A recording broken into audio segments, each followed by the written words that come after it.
Seja bem-vindo, seja bem-vinda. Estamos aí com mais uma aula da parte geral do Código Penal.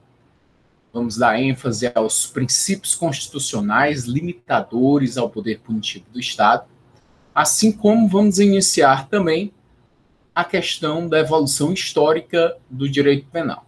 Conhecer o passado para entender o presente. Uma aula sedimentada na doutrina moderna, em jurisprudências dos tribunais superiores, Tribunal de Justiça os tribunais de justiça dos estados, o Superior Tribunal de Justiça, bem como o Supremo Tribunal Federal, o que eles têm entendido acerca de cada tema. Além disso, verificando o que mais cai nas provas dos concursos públicos, em essencial, o exame da OAB, exame de ordem. Estudo para que você possa aliar a teoria à prática, que é o mais importante. Ter o conhecimento teórico e, assim, qualquer caso prático que chegue ao seu conhecimento, você é capaz de solucionar. Vamos aí aos princípios. Vamos falar sobre o princípio da igualdade, da equidade. E aí eu vou pedir licença para apresentar um slide que vai nortear esse caminho em relação ao princípio.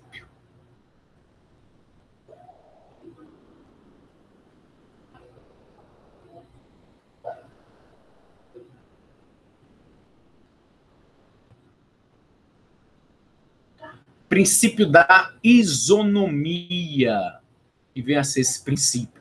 Diz a doutrina o seguinte: obrigação de tratar igualmente aos iguais e desigualmente aos desiguais, na medida de suas desigualdades. As pessoas em igual situação devem receber idêntico tratamento jurídico. E aquelas que se encontram em posições diferentes merecem um enquadramento diverso, tanto por parte do legislador, como também pelo juiz. Finalidade de impedir distinções, discriminações e privilégios arbitrários ou injustificáveis. A lei pode estabelecer distinções em casos específicos. O critério utilizado na diferenciação deve ser objetivo, razoável e proporcional. Então, pelo princípio da isonomia, devem se tratar todos da mesma forma, de forma igual, mas deve-se relevar, deve-se evidenciar a desigualdade das pessoas e objetivar a justiça. Igualdade, isonomia, justiça, equilíbrio. O intérprete deve sempre prezar por isso, em relação a como interpretar a norma para dar efetividade, a efetividade em relação ao fim, à justiça. Então, tratar os iguais de forma igual na medida de sua igualdade e distinguindo sempre as questões dos desiguais para dar equilíbrio. Aqui uma jurisprudência sobre o tema, jurisprudência do Tribunal Regional Federal, da 4ª Região, sobre o princípio da isonomia. O que diz aqui? Ponto 1. O princípio da igualdade perante a lei traduz-se na ideia de que todos aqueles que se encontram na mesma situação jurídica fazem jus a um idêntico tratamento. Entretanto, fazer distinções entre indivíduos que se encontram em situações diferentes, tratando desigualmente a pessoas desiguais, obedece o princípio da isonomia. 2. O juiz, ao proceder à tarefa relativa à individualização das penas, é dotado de um amplo grau de discricionariedade. Essa liberdade, a qual deve ser regida pelo princípio da individualização da pena e pelos demais princípios constitucionais e penais, cumpre a função política de assegurar a punição pelo fato, resguardando as diferenças dos agentes, quando elas existirem. Nesse âmbito, tem-se a aplicação do princípio da isonomia em matéria penal. Ponto 3.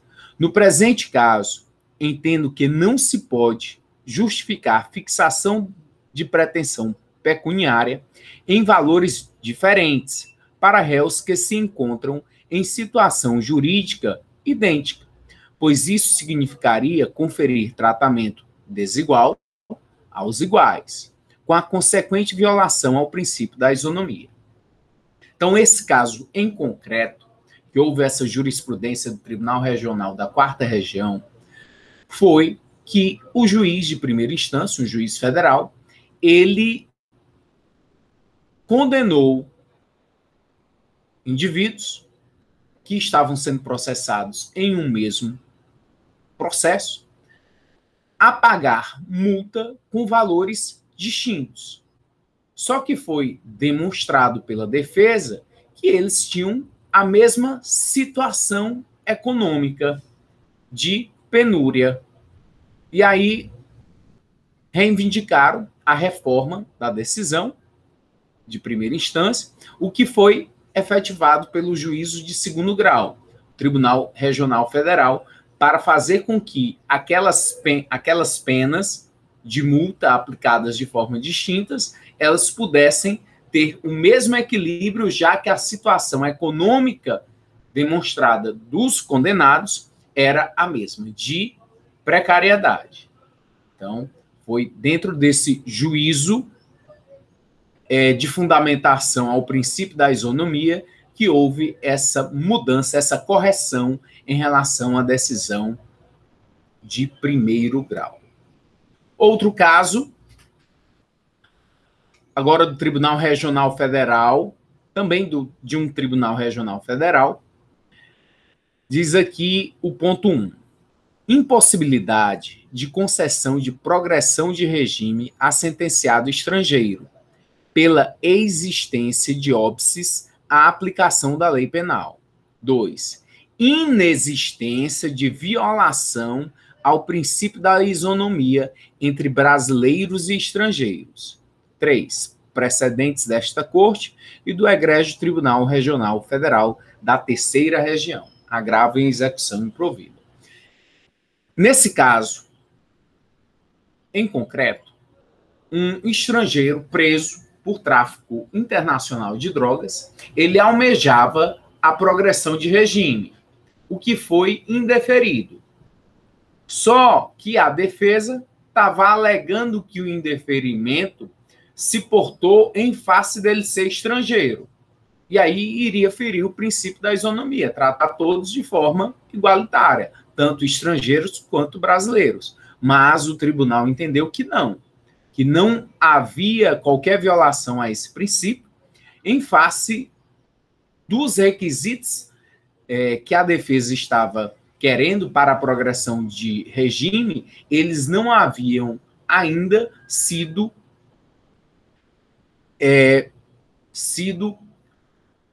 realizados. O réu, o condenado, ele não tinha ainda os pré-requisitos para essa progressão. Então, houve o indeferimento para a progressão de regime, o que foi confirmado pelo Tribunal Regional Federal, órgão de segunda instância.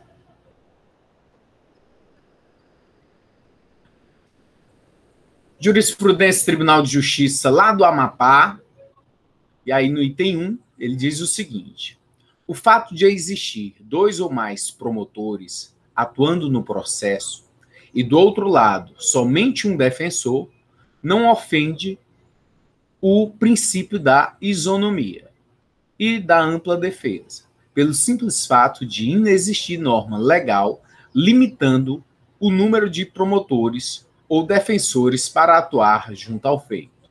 Ponto 2. Não se reduz a pena, se bem aplicada, obedecendo todos os requisitos do artigo 59 do Código Penal. Recurso improvido. A defesa alegou que estava sendo ferido o princípio da isonomia porque só tinha um defensor. Só tinha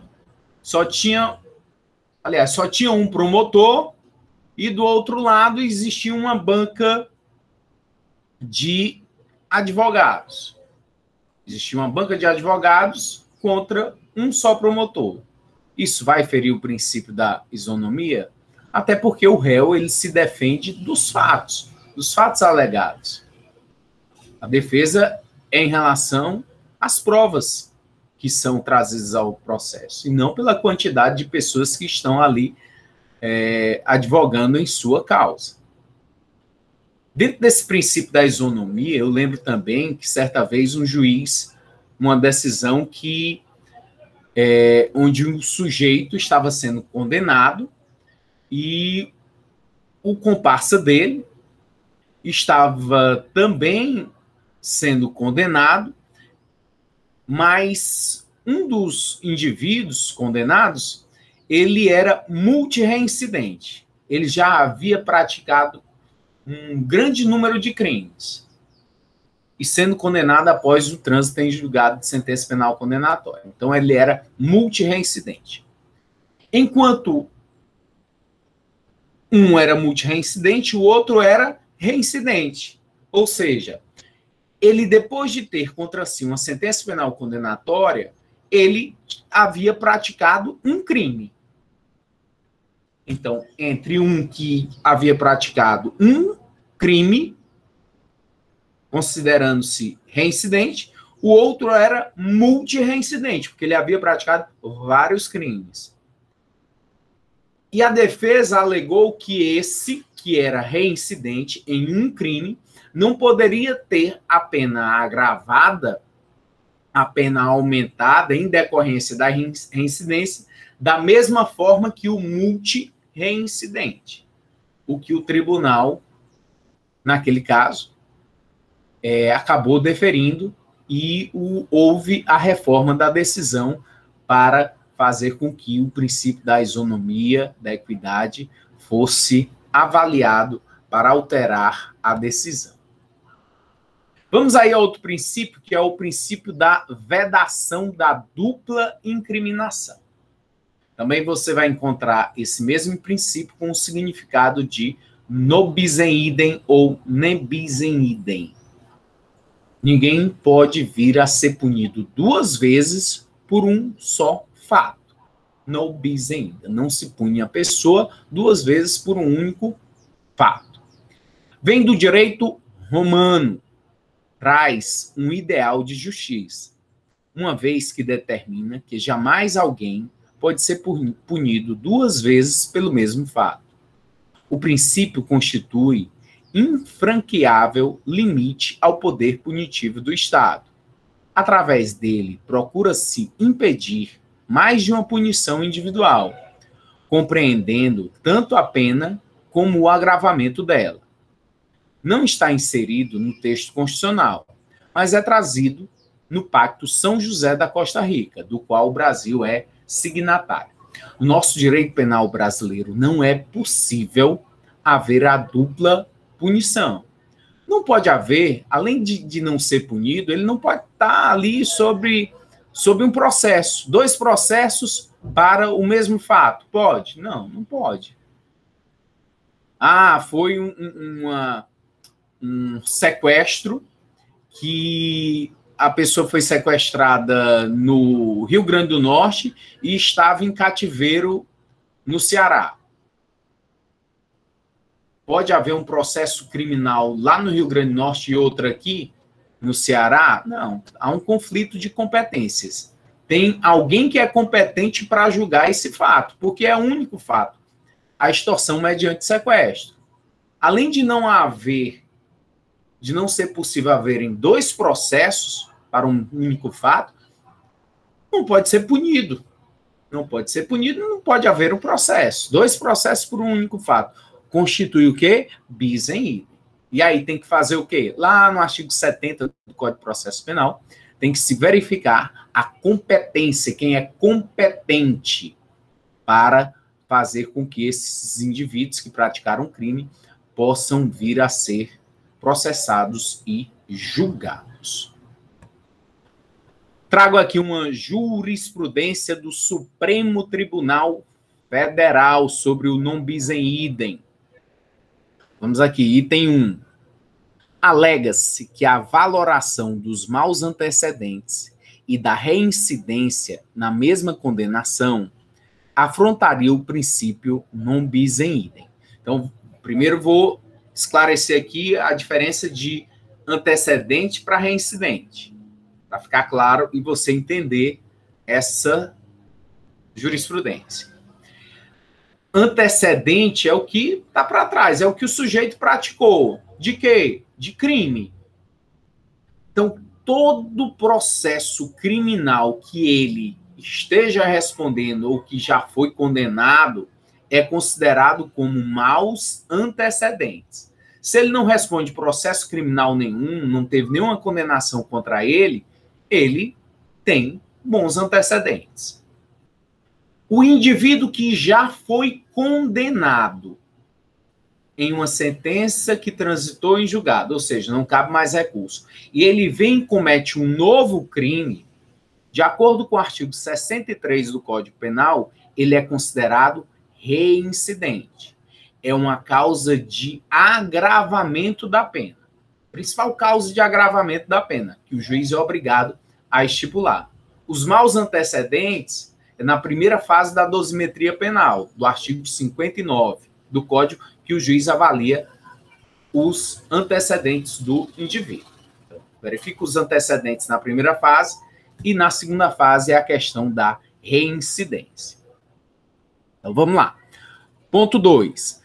A jurisprudência deste tribunal é pacífica no sentido de que o bis in idem, na fixação da pena, somente se configura quando o mesmo fato, a mesma condenação definitiva anterior é considerada como signo de maus antecedentes, circunstâncias judiciais do artigo 59 do Código Penal, e como fator de reincidência, agravante genérica do artigo 61 também do Código Penal.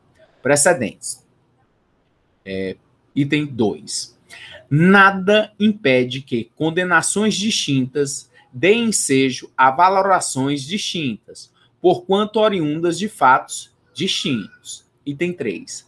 Não se verifica constrangimento ilegal a ser sanado, pois o paciente possui mais de uma condenação definitiva, sendo possível utilizar uma para considerar negativos antecedentes e a outra como agravante da reincidência, inexistindo bis in idem, habeas corpus denegado. A jurisprudência aí está dizendo que o indivíduo era um Fernandinho Beiramar da vida. Ele era multireincidente, ele tinha já praticado vários crimes. E aí, no momento que o juiz foi condenar, fazer a dosimetria da pena, dizer o quanto de pena em concreto que ele deveria receber, o juiz tanto trouxe a questão dos maus antecedentes como a reincidência. Porque ele já havia praticado um crime com trânsito em julgado de sentença penal condenatória, e aí ele vem a praticar um novo crime, reincidente. Maus antecedentes, está respondendo o processo, foi condenado, mas não transitou ainda em julgado a sentença penal condenatória. Maus antecedentes.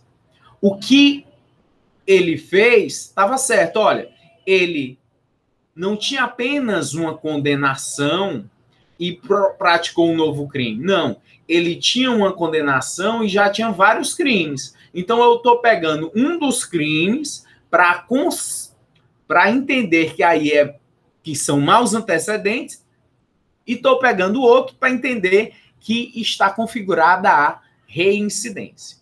O que seria defesa ao juiz fazer? Seria o indivíduo está respondendo processo criminal por conta do cometimento de um crime, e ele, a vida toda, ele só praticou um crime. um outro crime.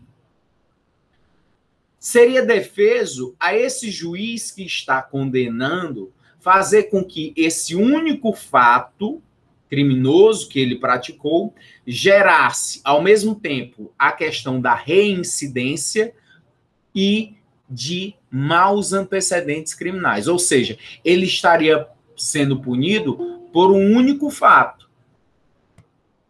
Por um único fato. 2 vezes por um único fato. Então, não seria viável essa interpretação, o que constituiria bis em idem, uma dupla punição ao indivíduo. Quando o indivíduo ele é condenado, por exemplo, por tráfico de drogas, a pena do tráfico de drogas já é uma pena elevada, no seu mínimo 5 anos. O juiz ele não pode motivar a pena elevando ela por conta da gravidade do crime. É bis em idem. O legislador já o fez ao estabelecer a pena de forma elevada. E aí nós esgotamos os princípios constitucionais limitadores ao poder punitivo do Estado e vamos passar para a evolução histórica do direito penal. Primeira coisa que eu vou falar em relação a essa evolução histórica, deixa eu trazer aqui para você o slide, que é o slide número 5, que está na pasta, que está no AVA do EAD, Unifor, e aí lá na pastazinha avaliação, você clica lá, tem lá o material didático, tem todas as nossas aulas, os nossos slides. Professor? Pois não. Boa tarde. Aqueles slides vão ser os que vão ser abordados no semestre, é? São os slides que nós vamos abordar no semestre, mas faço apenas uma ressalva de que a cada encontro há a possibilidade dos próximos virem a estar modificados, até por uma questão de atualização. A legislação muda, novas jurisprudências, então eu estou sempre atualizando. Então, até o nosso encontro, o dia do encontro, é possível haver alteração para o próximo slide. Mas lá você já tem uma noção em relação a todos os slides que nós vamos ter, todos os assuntos do nosso plano de ensino desse semestre.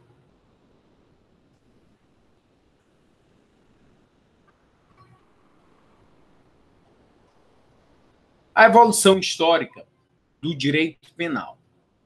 E nós vamos estudar, além esse contexto da evolução histórica dentro das escolas penais.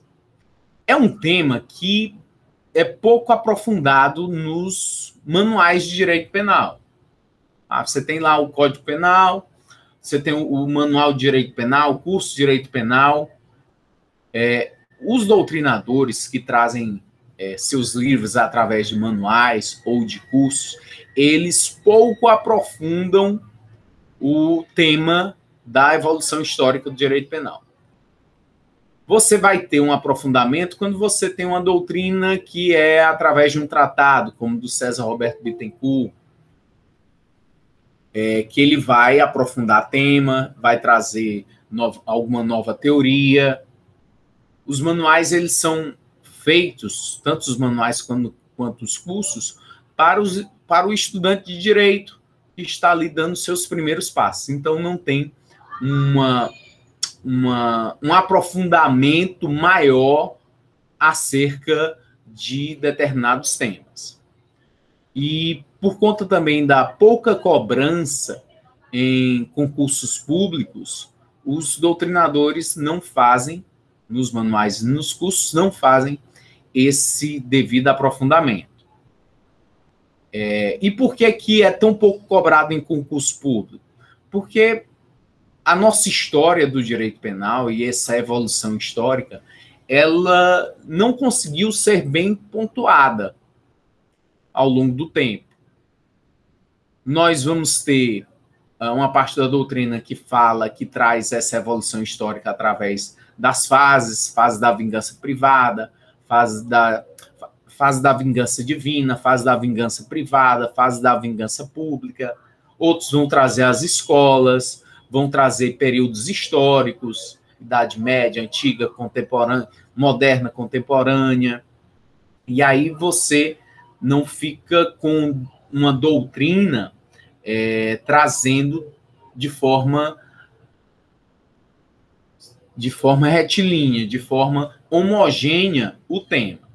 E aí muitos vão trazer certos aspectos históricos e outros trazem outros, por isso não há tanta cobrança. Mas eu entendo ser importante, sim, nós falarmos sobre o tema, até para entendermos por que o nosso direito penal, nos dias de hoje, ele é tão minimalista, ele preza tanto por direitos. Por que os direitos humanos eles são tão importantes e devem ser tão preservados, e nós, como operadores do direito, nós devemos sim trazer a questão dos direitos humanos como fundamental à nossa sociedade. Para o quê? Para limitar o poder abusivo, um poder arbitrário do próprio Estado, para que nós não tenhamos um poder déspota em relação aos soberanos, aos monarcas, aos presidentes, e não termos os ditadores. E aí você já consegue visualizar nesse slide que a nossa evolução histórica às vezes pode ser pensada como uma verdadeira piada. Será que isso é evolução? Que tempos sombrios são esses? Estamos num estado de barbárie ainda? É preciso pensar. E nesse pensamento você vê a necessidade das garantias. Porque se isso acontece nos dias de hoje, quanto mais em uma idade medieval. E aí eu vou trazer alguns pontos do que é mais visto, do que é mais observado pela doutrina acerca dessa evolução histórica, como os livros, os principais autores trazem as fases do direito penal. Então vamos lá, um direito penal primitivo. Direito penal primitivo. O homem sempre viveu em grupo e precisou de regras para reger sua vida social. As normas iniciais não mais eram que tradições, superstições e costumes misticamente observados pelos membros do grupo. O respeito a estas normas era de natureza essencialmente sacral. Tudo era mistério, místico, divino. Totem era a representação da entidade protetora do grupo, a representação do Deus que os protegia. Então, não havia conhecimento. Tudo era por uma divindade, seja acontecendo uma seca prolongada, seja por chuvas intensas, por raios que caiam. Aquilo tudo parecia uma manifestação de uma divindade. O que você entende como punição na época dessa primitiva? Invariavelmente era pena de morte. Se o sujeito saísse do grupo, era mesmo que estar morto. Então não tinha processo penal, não tinha processo. Quando o sujeito ficava em algum tipo de cárcere, privado de sua liberdade, era apenas em um momento para aguardar a execução. Ser jogado de um penhasco, porque ele desagradou de alguma forma a divindade ou o grupo. Os estudiosos subdividem a história do direito penal em algumas fases, que não se sucedem de forma linear ou totalmente rígida. Os princípios e características de um período penetram em outro, São elas: vingança divina, vingança privada e vingança pública. Então, a maioria da doutrina traz essas fases como as fases mais importantes em relação a essa evolução histórica. Uma fase divina em que os fenômenos maléficos, qualquer coisa que acontecia era por conta da divindade, aquele representante, aquele pajé, aquele monarca, eram divinos, e qualquer punição deveria representar, quanto mais fosse severa a punição, mais representava reverência pela divindade, ou por quem representava essa divindade na Terra. Vingança divina. Vamos aí caracterizar essas três fases. Fase da vingança divina. Na vingança divina, a repressão tinha como finalidade aplacar a ira da divindade, ofendida, e castigar o infrator. O castigo era aplicado pelos sacerdotes, que em quase toda a antiguidade se converteram em encarregados da justiça. Imprimiam penas severas, cruéis e desumanas, visando especialmente a intimidação. E aí faziam o quê? Cortavam o pé, cortavam o braço, infligiam violência, muitas vezes contra, além do sujeito, contra qualquer familiar do mesmo, sempre para agravar o mal praticado e satisfazer a divindade, para que a divindade ficasse conformada em relação ao que foi praticado, já que o sujeito estava sendo punido. A vingança privada. Na fase da vingança privada, cometido um crime, a reação cabia à vítima, seus familiares ou ao grupo social. No entanto, eles agiam sem proporção à ofensa, atingindo não só o ofensor, como também todo o seu grupo. Se o transgressor fosse do mesmo grupo, era punido com banimento, deixando o mesmo à mercê de outros grupos, que lhe infligiam invariavelmente a morte. Então, essa vingança privada, onde o sujeito ia fazer justiça com as próprias mãos. Não existia o Estado, ou pelo menos, se existisse o Estado permitia que as pessoas agissem, sem possibilidade de quê? De serem punidas por isso. O banimento, você mandar o sujeito para outro lugar, para outro estado, para outro país, era uma verdadeira sentença de morte naquela época. Ainda na fase da vingança privada, buscou-se evitar a dizimação das tribos, surgindo então o talião. Com essa lei, limitou-se a reação à ofensa a um mal idêntico ao praticado.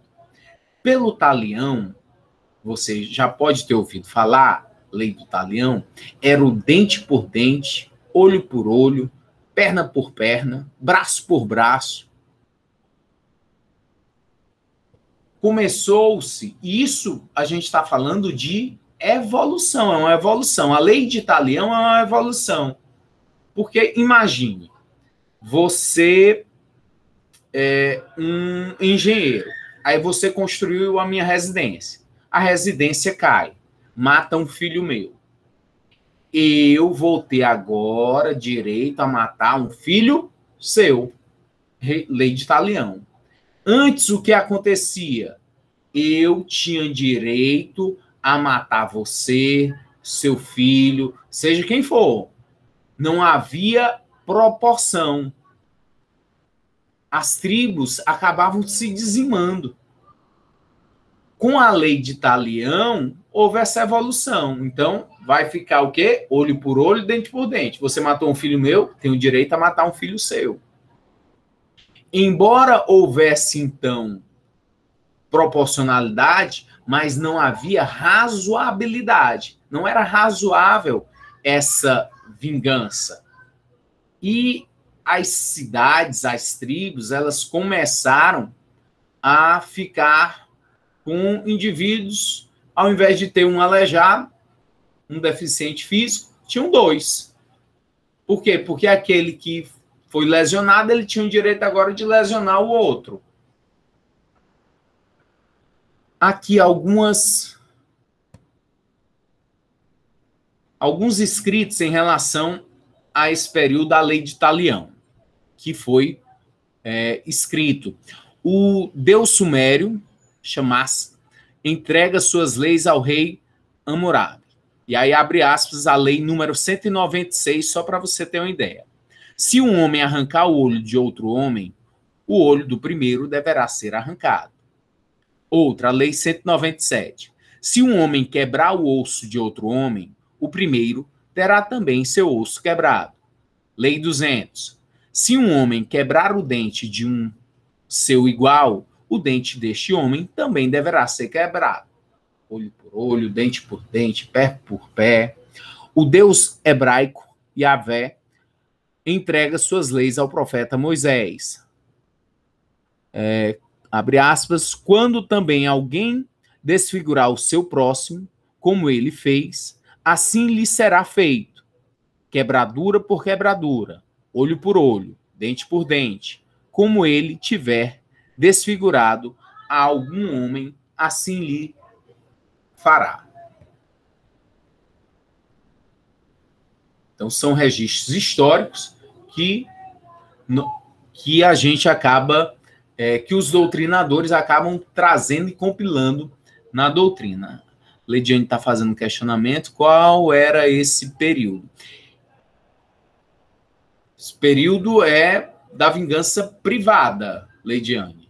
Agora, o período histórico, e aí, justamente, se você está perguntando se é um período primitivo, se é um período da Idade Média, vai entrar tanto em um quanto o outro. Então, esses períodos, e essa é a dificuldade maior da doutrina, de estabelecer períodos certos, de trazer datas precisas. É a maior dificuldade dos doutrinadores em elaborar textos acerca dos períodos históricos. Vingança pública. Professor, Pois não. a justiça nessa época ela era aquela justiça que se fazia com as próprias mãos, não era? Perfeitamente. O Estado, mesmo que ele estivesse organizado, mas havia uma permissibilidade para que isso ocorresse, para que o cidadão pudesse praticar a sua vingança, independente do Estado. A vingança pública, com a maior organização social, especialmente com o desenvolvimento do poder político, surge no seio das comunidades a figura do chefe ou da assembleia. Não era mais o ofendido ou mesmo os sacerdotes ou agentes responsáveis pela punição, mas o soberano, rei, príncipe, regente ou chefe da tribo ou clã. O Estado assumiu o poder-dever de manter a ordem e a segurança social. É como se nós enquanto sociedade, pudéssemos retirar a nossa individualidade e levar tudo para o Estado, porque o Estado é quem vai decidir. O Estado é quem vai poder punir aquele, exercer o ius puniendi, punir aquele que praticou uma conduta desvirtuada, uma conduta considerada crime. O Tiago está fazendo comentário, o tempo passou e ainda tem uma grande parte de nossa sociedade que acha que essa doutrina pode ter eficácia nos dias de hoje. E se você for observar, Tiago, em alguns países ali do Oriente Médio, nós ainda vivemos em tempos de barbárie. Está repercutindo muito na imprensa, depois você pode observar, uma princesa, não vou recordar agora o país, quem puder aí diz qual é o país, mas uma princesa que está aprisionada em um palácio. Ela gravou um vídeo dentro de um banheiro, expressando todo o seu pânico, toda a sua angústia, porque o pai a mantém presa em um quarto, na residência. E ela disse que foi sequestrada pelo pai, que é um sheik, acredito que árabe. Direito penal romano. E aí você tem, dentro desse estudo da história do direito penal, algumas escolas que contribuíram em muito para a evolução do direito penal. E também algumas nações, alguns impérios que tiveram essa contribuição para o direito. O direito penal romano foi muitíssimo importante. E aí, Leidiane, olha, tem aqui um período do direito penal romano, estabelecido através de datas, que seria entre 753 a.C. a 509 a.C. Quais foram as principais contribuições do direito romano para a história do direito penal? Vamos aqui à doutrina. O direito romano oferece um ciclo jurídico completo, constituindo até hoje a maior fonte originária de inúmeros institutos jurídicos. Surge a distinção entre delitos públicos, conspiração e assassinato, e privados, furto e injúria. Desenvolveu a doutrina da imputabilidade, da culpabilidade e de suas excludentes. Diferenciaram-se quanto ao elemento subjetivo do delito, o dolo de ímpeto e o dolo de premeditação, que é a vontade. Vontade, que eu quis naquele momento, e outro, premeditado. Eu tinha vontade já antes do crime. Entre outras conquistas. Continuavam a existir, no entanto, as penas infamantes, que são as penas morais, cruéis, de morte, de trabalhos forçados e de banimento. A Lei das 12 Tábuas, foi século V a.C., foi o primeiro diploma escrito e limitou a vingança privada. Lei do Talião, e a admitia a composição. O direito penal germânico. Então, você vê aí, direito penal romano e agora o direito penal germânico, que teve grande contribuição para os nossos dias. Direito penal dos bárbaros. O que os bárbaros contribuíram? O direito germânico primitivo não era composto de leis escritas, caracterizando-se como um direito consuetudinário, passa de um para o outro. O direito era concebido como uma ordem de paz, pública ou privada, e o delito significava sua ruptura, perda ou negação. Fredlockigkeit. A reação à perda da paz por crime público autorizava que qualquer pessoa pudesse matar o agressor. Quando se tratava de crime privado, o transgressor era entregue à vítima ou aos seus parentes para que exercessem o direito de vingança. Além de terem conhecido a pena de talião, por influência romana, adotaram, para a prova do crime, as denominadas ordalhas ou juízos de Deus. Essas ordalhas, até a gente tem uma certa dificuldade de encontrar nos livros de direito penal. Você tem muitos textos que falam das ordalhas nos textos sobre espiritismo. Sim, porque lá no espiritismo eles foram avaliar o motivo dos sujeitos serem submetidos a esses juízos de Deus, a essas provações, às ordalhas, e eles se saírem ilesos. Como era que existiam essas ordalhas? O que eram essas ordalhas, esses juízos de Deus? Quando havia uma contenda, uma questão a ser resolvida, por exemplo, você está sendo acusado de um furto. mas vamos saber se você realmente é o autor. Então vamos fazer uma ordalha, um juízo de Deus. Quem vai decidir? A divindade. De que forma? Bom, se você que está sendo acusado de furto e está dizendo que é inocente, você vai colocar a sua mão dentro de um caldeirão fervente, de água fervente. Se você conseguir depois tirar a sua mão, seu braço desse local e nesse primeiro momento ou depois de um dia não tiver nenhuma sequela, nenhuma lesão, é porque você está falando a verdade. Vou te colocar para pisar em brasas.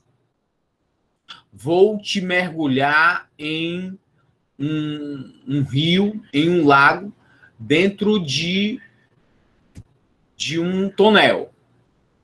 E aí, se você sobreviver, se você passar lá 1 hora e voltar, é porque você está falando a verdade. Então, isso daí era o quê? As ordalhas.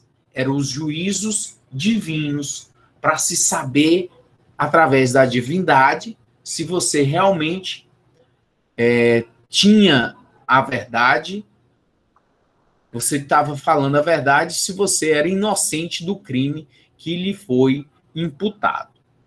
Então, essas ordalhas, esses juízos de Deus, você encontra na doutrina, mas o aprofundamento em relação a elas, você não vai ter muito. Mas quem quiser se aprofundar, tem livros de espiritismo falando sobre as ordalhas. Direito penal canônico, direito penal da igreja. Serviu também para o direito penal, alguns institutos jurídicos nós temos até hoje, sim. Vamos lá. Predominando na Idade Média, era o direito da Igreja Católica, sendo escrito e formal. Perpetuou o caráter sacro da punição, que continuava severa. Trouxe o intuito corretivo, visando a regeneração do criminoso. O delito era visto como uma forma de pecado, e a pena era justificada como exigência de justiça, análoga ao castigo divino. A Santa Inquisição fez da tortura meio não apenas para conseguir as confissões para condenações, mas também para dramatizar os horrores do inferno. Então, esse direito penal canônico, ele foi terrível, sim. As torturas para descobrir quem eram as bruxas na Idade Média, a Idade das Trevas, depois é que veio o Iluminismo, mas na Idade das Trevas, quanto mais a tortura era vista como uma forma de colher confissão dos indivíduos. E na Santa Inquisição, isso ficou bem evidente e foi um marco negativo para toda a Igreja Católica esse período.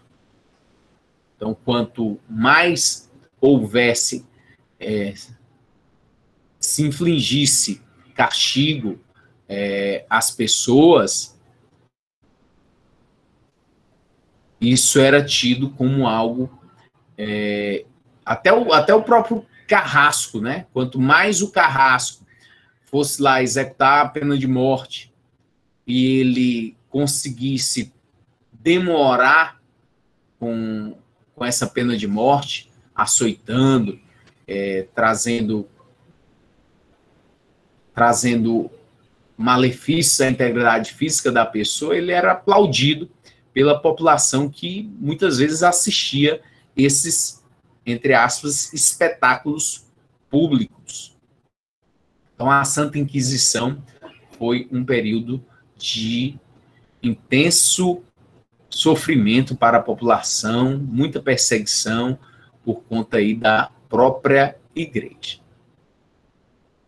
Mas não havia ainda esse sistema prisional de cumprimento de pena, privação de liberdade, não. Era apenas um período para a execução do que fosse havido como condenação por parte de quem praticou o fato.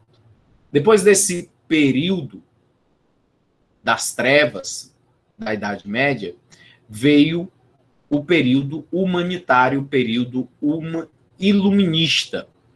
Direito penal comum, seguido do período humanitário. O direito penal comum, vigente nas várias regiões da Europa medieval, girava em torno das bases fornecidas pelo direito penal romano, germânico e canônico. No século XIII, surgiram os glosadores, que comentavam textos de lei. Renasceu o sentimento do direito para assegurar a ordem e o progresso social. Quanto mais prosperavam os comentários e debates acerca das duríssimas leis vigentes, mais emergiam novas ideias. Surgiu assim o período humanitário do direito penal. Emergem os pensadores do século XVIII, Montesquieu, Rousseau, Voltaire, Diderot, Howard, Bertrand, entre outros. Ficou conhecido como Época das Luzes, Iluminismo, destaque para a obra Dos Delitos e das Penas de Beccaria, em 1764. Marcou o início da escola clássica do direito penal. Esse livro do Beccaria, Marquês de Beccaria, ele, até hoje, ele é editado e é atual, porque ele traz teorias e preceitos, princípios acerca da humanização das penas. De todo o sofrimento que ele presenciou, ele observou e trouxe os princípios e a fundamentação necessária para a humanização das penas, porque ele não se conformava com o tamanho sofrimento e infligência de penas cruéis, difamantes que haviam na época. Aí as escolas penais. O que seriam essas escolas penais? Foram estabelecidas algumas escolas a partir da evolução e de pensamentos que se coadunavam, que eram de forma unânime, pelo menos as ideias principais. Então, vários pensadores por um mesmo pensamento, aí se denominou de escolas. Os pensadores do século XVIII provocaram imensa modificação no cenário penal da época, sobre o direito de punir, a natureza do delito e a finalidade das sanções.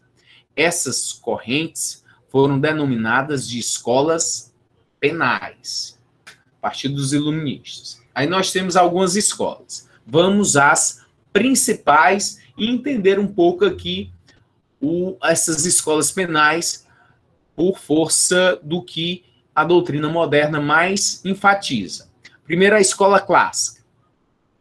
Final do século XVIII, constitui-se de um conjunto de ideias, teorias políticas, filosóficas e jurídicas acerca das principais questões penais. Antecede a escola positiva. Em sua primeira fase, procurou pontuar a diferença entre a justiça divina e a justiça humana, lutando pela soberania popular, contra o absolutismo e também pelos direitos e garantias individuais. Em um segundo momento, focou-se no estudo jurídico do crime e da pena, através da sistematização de normas jurídicas repressivas, tendo como principais conceitos a responsabilidade penal, o crime e a pena. A responsabilidade penal baseia-se no livre-arbítrio, sendo, desta forma, o conceito de liberdade individual primordial importância para a manutenção de todo o sistema positivo. A imputabilidade baseada no livre-arbítrio e culpabilidade moral. O crime como ente jurídico, produto da livre vontade do agente.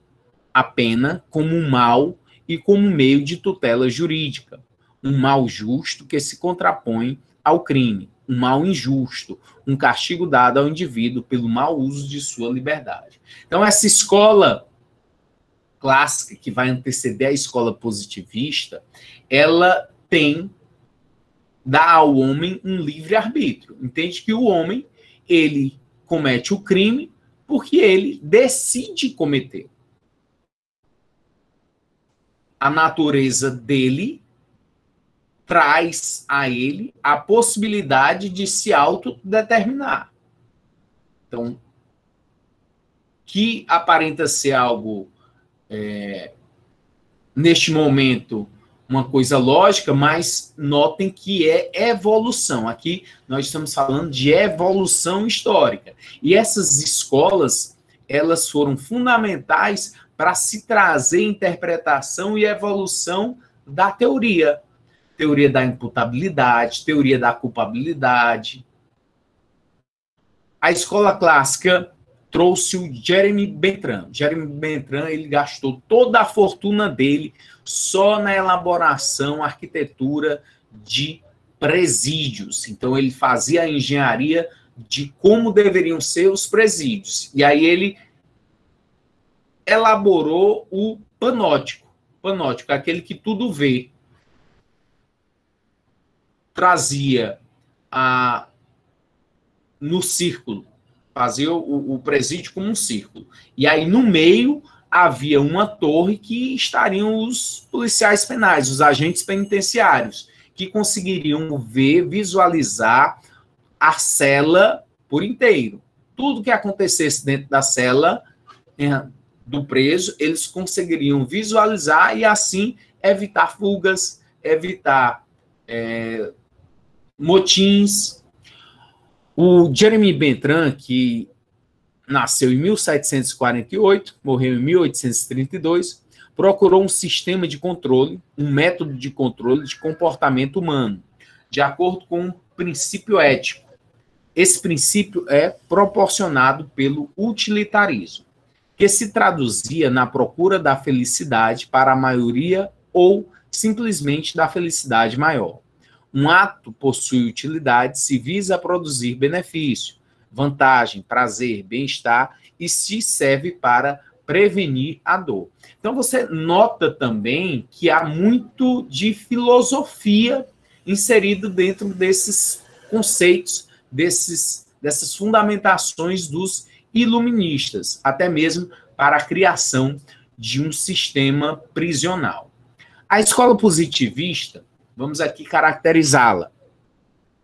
Inicia-se com a publicação do livro O Homem Delinquente, de 1876, de César de Lombroso. César de Lombroso nasceu em 1835, morreu em 1909.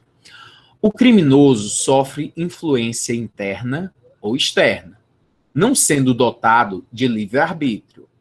O ser humano poderia ser um criminoso nato, submetido a características próprias, originárias de suas anomalias físico-psíquicas. O crime é um fenômeno social, decorrente de fatores naturais e sociais.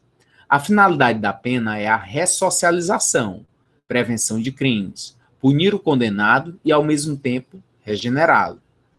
Deslocou o estudo do direito penal para o campo da investigação científica, proporcionando o surgimento da antropologia criminal, da psicologia criminal e da sociologia criminal. Enrico Ferri, com sua obra Sociologia Criminal, e Rafael Garofalo, com a obra Criminologia, publicada em 1885, foram grandes expoentes da escola positivista. Você pode, então, observar que há uma contradição entre a escola clássica e a escola positivista. Na escola positivista, já vê o homem uma natureza, ele já nasce criminoso, ele já tem uma tendência para o crime, não tem livre-arbítrio. Não existe. Ele já está determinado pela sua natureza, pela sua genética, ao cometimento de crime.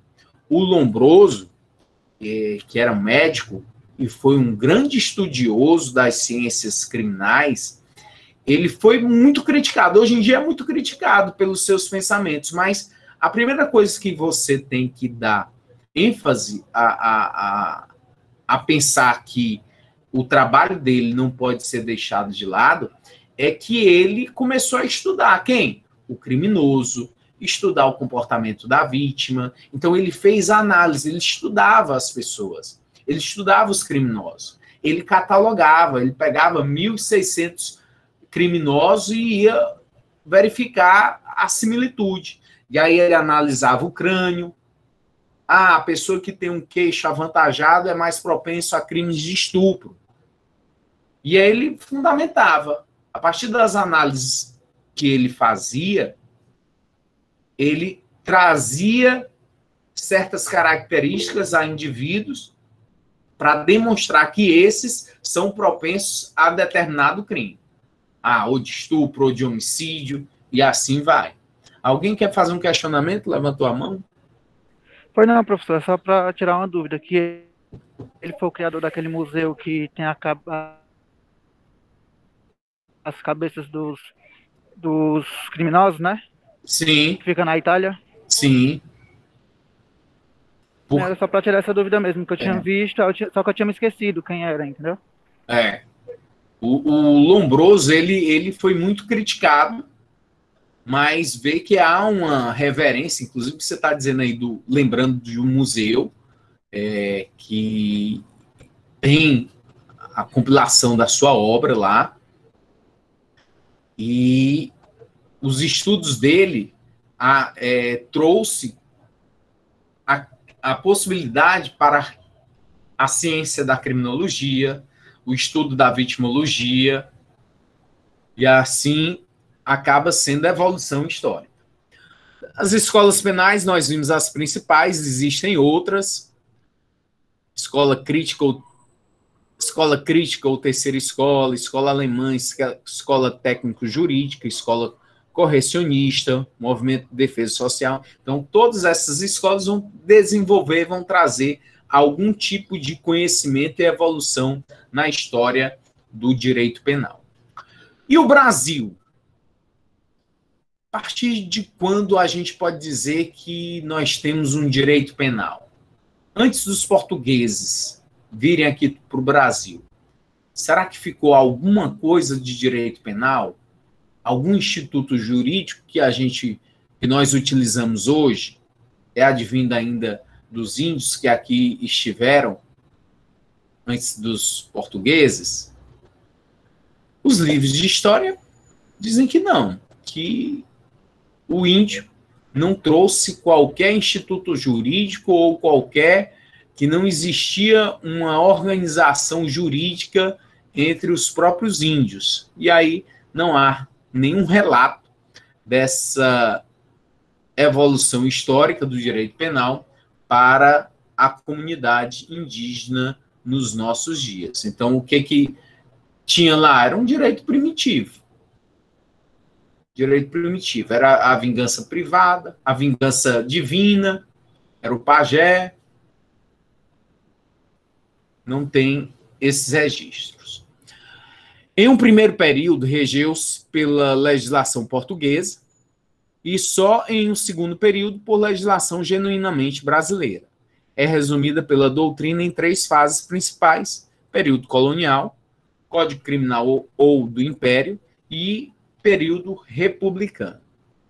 E nessa questão dos índios, quando a gente está lá no ensino fundamental, normalmente os livros trazem o índio como um índio bonzinho, que recebeu bem os portugueses, mas isso daí não é absoluto, porque o nosso país, que é um país continental, existiam os índios bonzinhos, que nada ofereceram de resistência aos portugueses, mas também tinham índios que eram canibais, que se português atracasse, ele ia lá, tentava matar o português para comer o português, jogava flecha.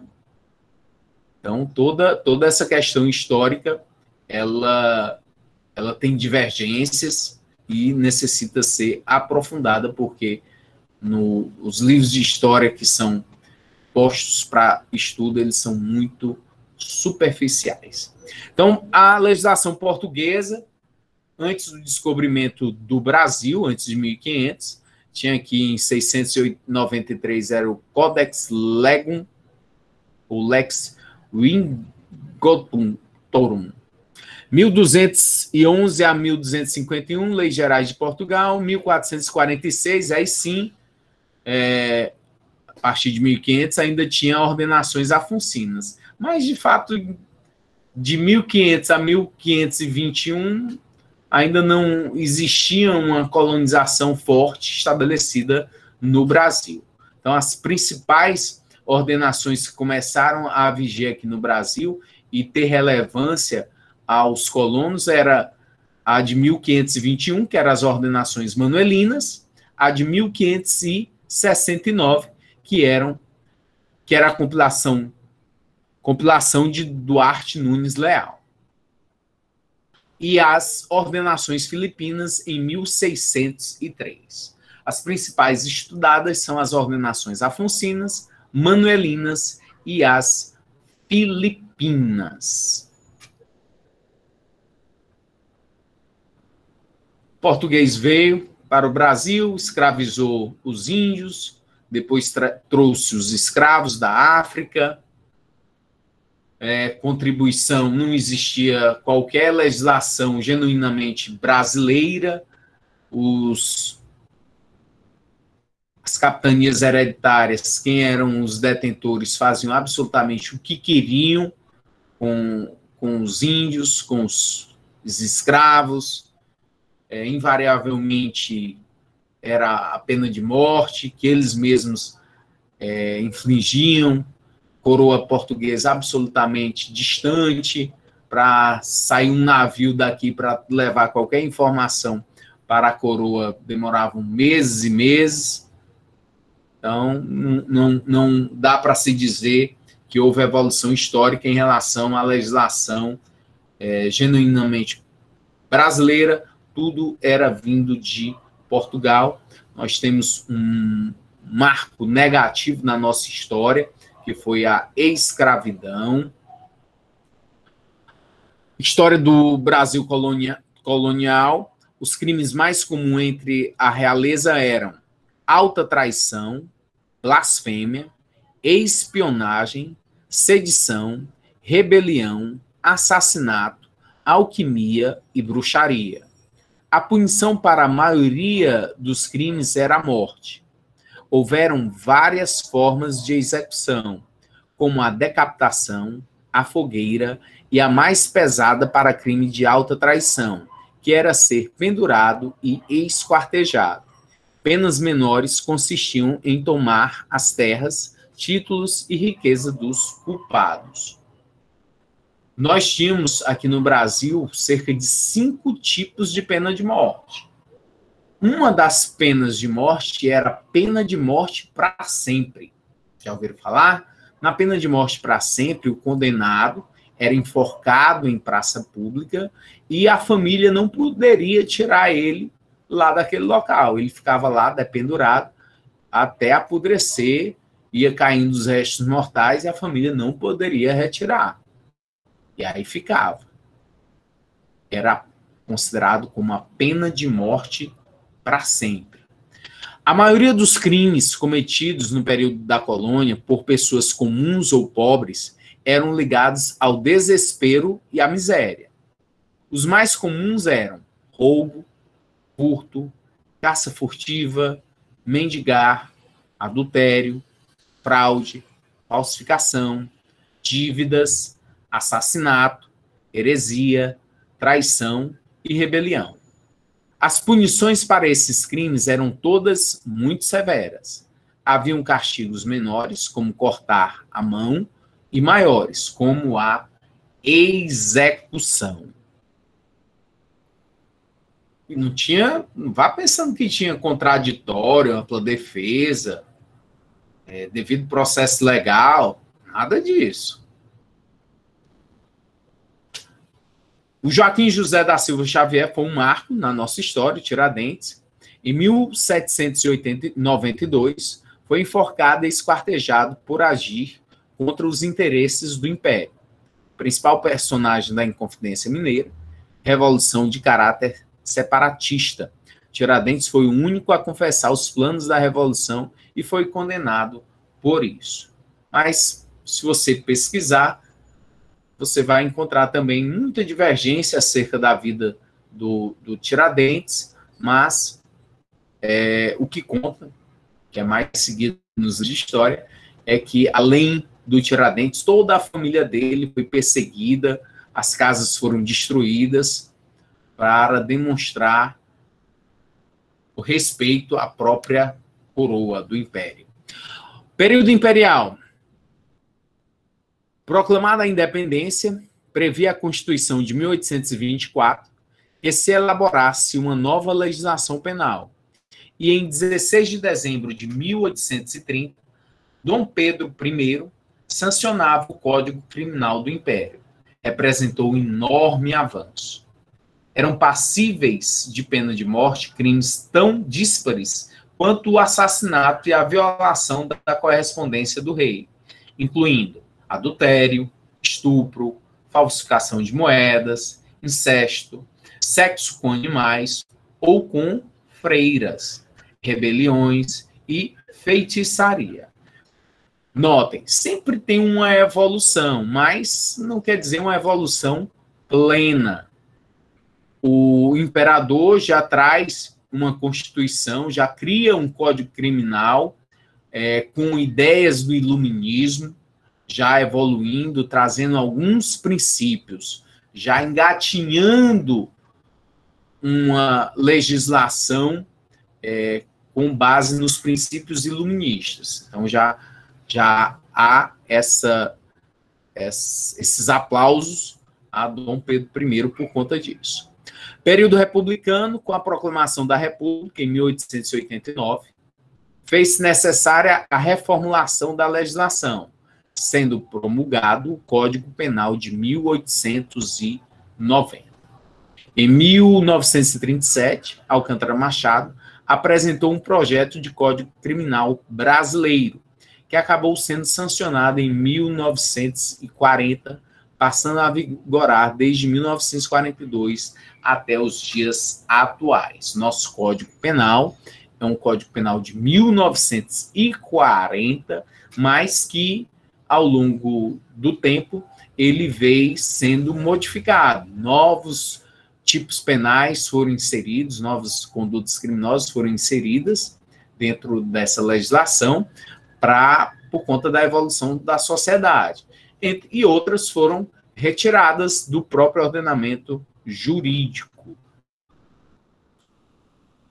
A história do direito penal brasileiro, portanto, você tem aí o Código Criminal do Império, de 1830, Tobias Barreto, caráter liberal posterior à Declaração de Independência, postulados do iluminismo, princípio da legalidade penal, diminuição da pena de morte.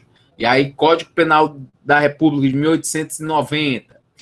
As principais características: exigência política e não dogmática, falta de sistematização, retrocesso das ideias liberais, falta de proporcionalidade em relação à pena privativa de liberdade. A consolidação das leis penais, 1932, era do Pirangibe. O Código Penal de 1940, que é o nosso atual, Alcântara Machado e Nelson Hungria, foi feita a atualização, principalmente na parte geral do Código Penal em 1984. Adotamos a teoria causalista da ação, que nós vamos ver.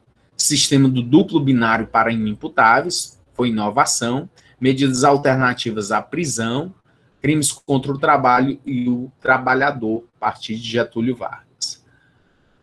Em 1984 tem a parte geral, que foi modificada através da teoria finalista da ação, criação de penas alternativas, instituição do sistema vicariante.